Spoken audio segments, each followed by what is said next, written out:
الحمدللہ رب العالمین والصلاة والسلام علی سید الانبیاء والمرسلین اما بعد فاعوذ باللہ من الشیطان الرجیم بسم اللہ الرحمن الرحیم۔ آج جس ٹاپک پر ہم بات کریں گے وہ ہے کسی کا مذاق اڑانا۔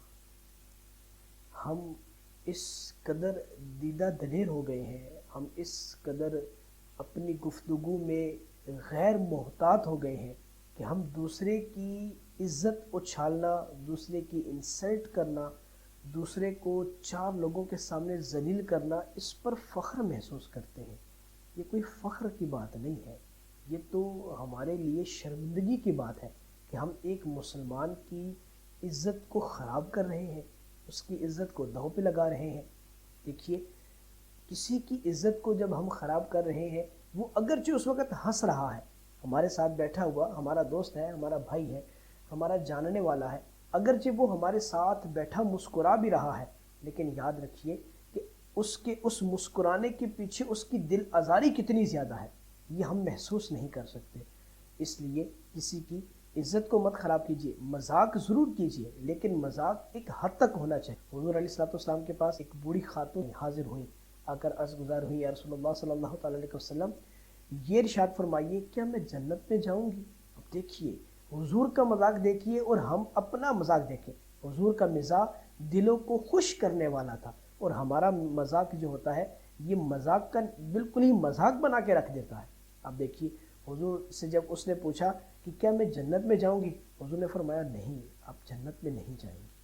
اب جب اس نے یہ بات سنی تو اس کا دل رنجیدہ ہو گیا کہ میں جنت میں نہیں جاؤں گی، لیکن اگلے ہی لمحے میرے آقا نے، دلوں کو خوش کرنے والے آقا نے، حضور جان عالم علیہ الصلوۃ والسلام نے فرمایا، اے بڑھیا، اداس کیوں ہوتی ہو؟